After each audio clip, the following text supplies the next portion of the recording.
Manifesto है जिसने हर तबके को अट्रैक्ट किया है। शामिल थे, किसी मुस्लिम लीडर को नहीं रखा गया। सुन लो मेरी बात, बातों में बड़ी बात, वोट की ताकत जान के कर लो देश का विकास। संविधान को पता, चुनकर काबिल नेता अब दो उसको ये बता। सारे जहां से अच्छा हिंदुस्तान हमारा, सारे जहां से अच्छा हिंदुस्तान हमारा, सारे जहां से अच्छा। मिलत टाइम्स में आपका स्वागत है। मैं हूं आपके साथ शम्स तबरेज़ कासमी। इलेक्शन 2019 की गहमा गहमी जारी है। पोलिंग का वक्त बहुत करीब आता जा रहा है और चंद ही दिन रह गए हैं। पॉलिटिकल पार्टीज़ों ने अपना इंतखाबी मंशूर भी जारी करना शुरू कर दिया है। इस सिलसिले में जो सबसे अहम और काबिल ज़िक्र है वो ऑल इंडिया कांग्रेस कमेटी का इंतखाबी मंशूर है। गुज़िश्ता 2 अप्रैल को कांग्रेस ने अपने हेडक्वार्टर में 55 पेज पर मुश्तमिल इंतखाबी मंशूर जारी किया। कांग्रेस का इंतखाबी मंशूर कैसा है, उसमें क्या खूबियाँ हैं, क्या कमियाँ हैं। कहा यह जा रहा है कि मोदी सरकार जो 2014 में अच्छे दिनों का वादा लेकर के आई थी वो अच्छे दिन नहीं दे पाई, लेकिन कांग्रेस ने जो अपना इंतखाबी मंशूर जारी किया है उसके मुताबिक हिंदुस्तान को अच्छा दिन ज़रूर दिया जा सकता है।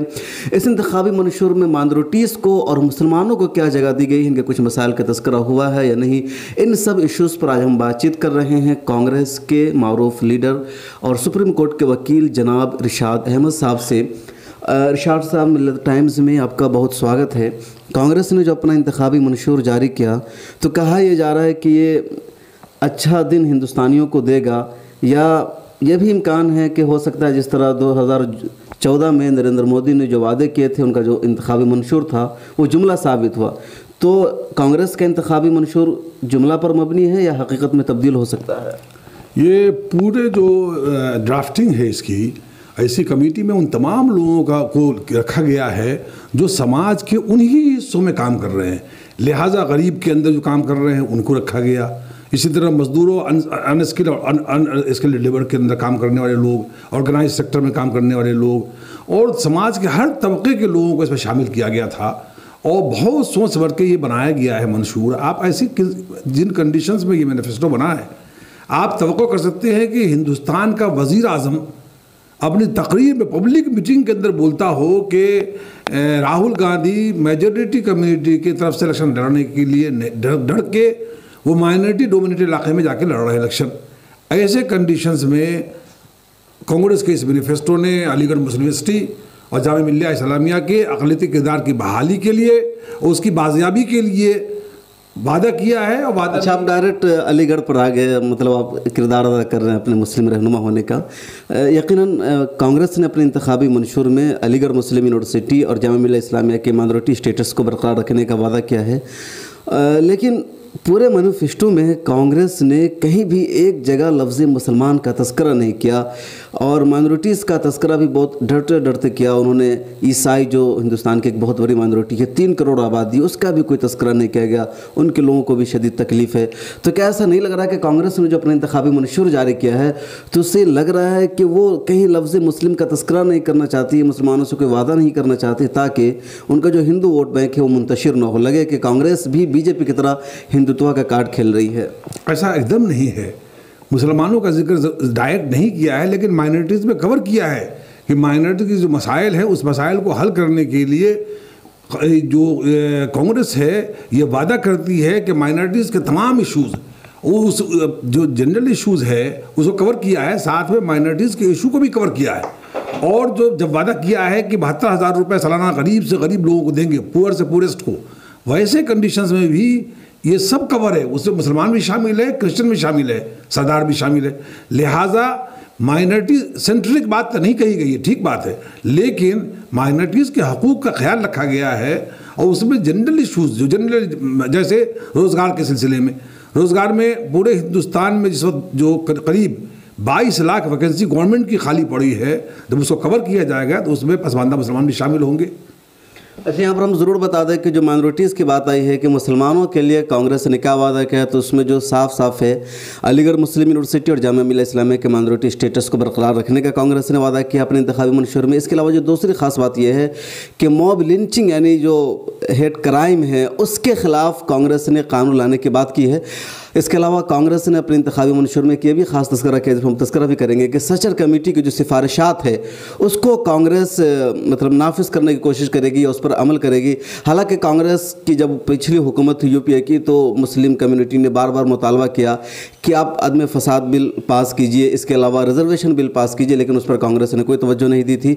बहरहाल इरशाद साहब, कांग्रेस ने इस मरतबा ये वादा किया है कि हम वो क्या बोलते जो मॉब लिंचिंग हुई है हेड क्राइम में उसके ख़िलाफ़ बिल पास करेंगे। हालांकि जब यूपीए की हुकूमत थी तो नॉन वायलेंस बिल पास करने का मुतालबा किया गया, उस पर कांग्रेस ने कोई अमल नहीं किया।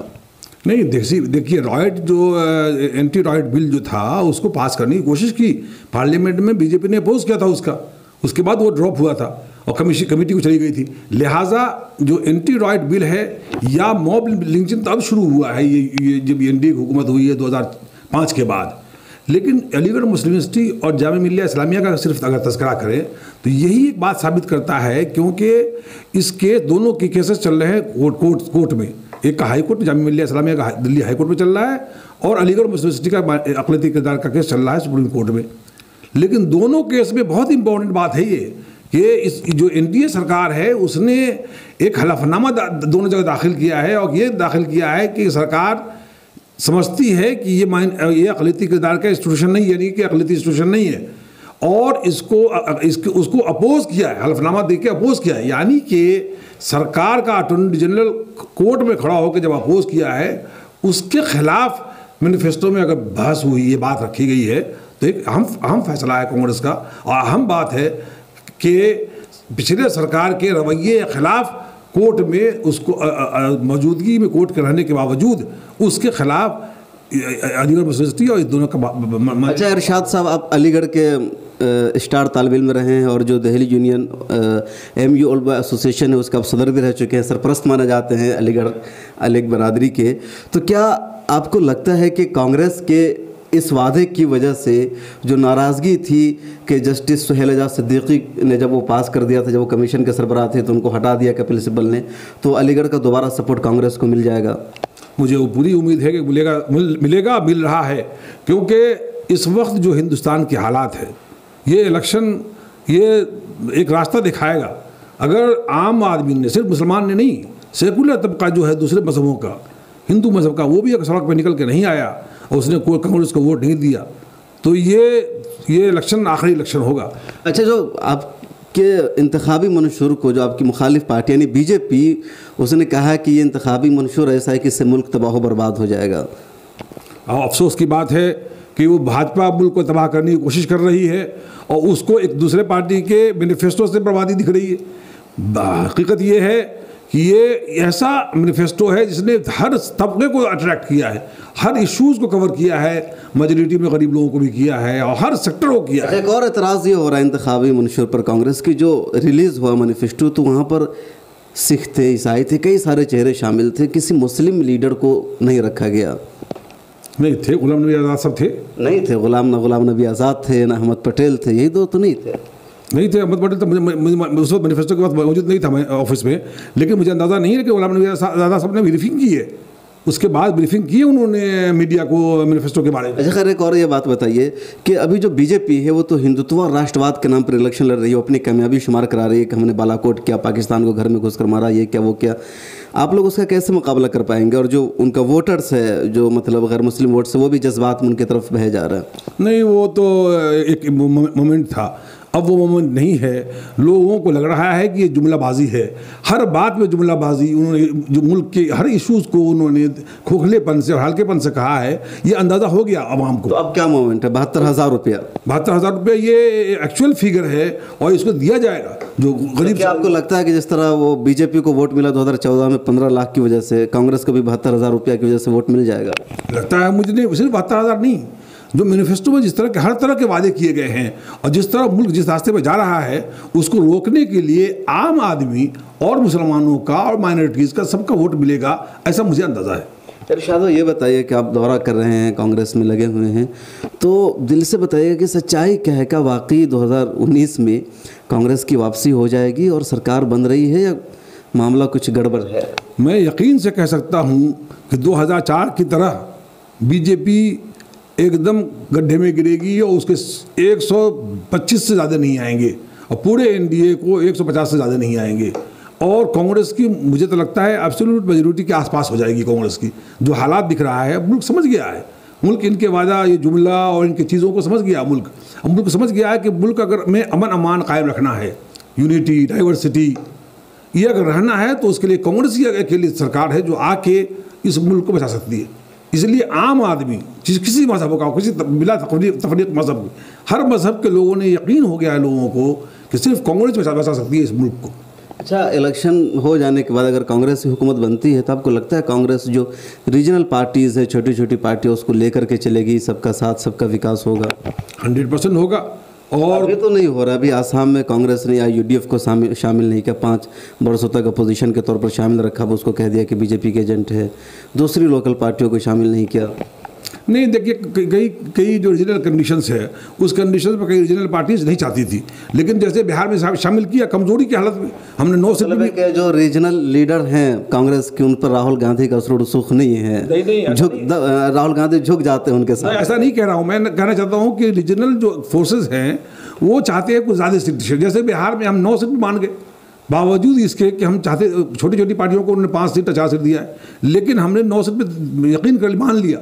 इसका मतलब कि राहुल गांधी साहब फ्लेक्सिबल हैं, लेकिन कहीं ऐसे जैसे यूपी की कंडीशन थी वो तैयार ही नहीं हो रहे थे। इसी तरह आसाम में और कई जगह ऐसी है, लेकिन बाकी से तमाम स्टेट्स में हमने कोशिश की है और अपने कम पे मान गए हैं। और जिस तरह राहुल गांधी जी ने एकोमोडेट किया हर जगह लोगों को, मुझे लगता है कि एक नया रास्ता निकलने वाला है। अच्छा, आखिरी सवाल, राहुल गांधी वज़ीर आज़म बनेंगे या दोनों जगह से जीतेंगे? दोनों से जीतेंगे ज़रूर, और वज़ीर आज़म भी बनना चाहिए उनको। चलिए, थे इरशाद अहमद, सुप्रीम कोर्ट के वकील हैं, कांग्रेस के लीडर हैं और एएमयू उलमा एसोसिएशन के साबिक सदर रह चुके हैं, मुतहरिक और फ़ाल हैं।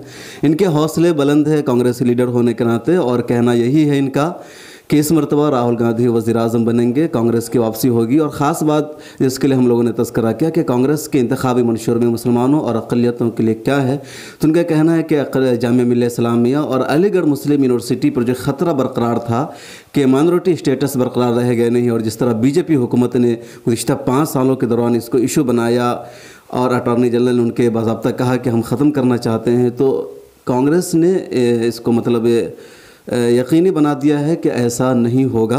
देखिए 23 मई को कैसा नतीजा आता है, क्या रिज़ल्ट होगा, किसकी सरकार बनेगी, हम इंतज़ार कर रहे हैं। आप भी इंतज़ार कीजिए, पूरे मुल्क को इंतज़ार है 23 मई का।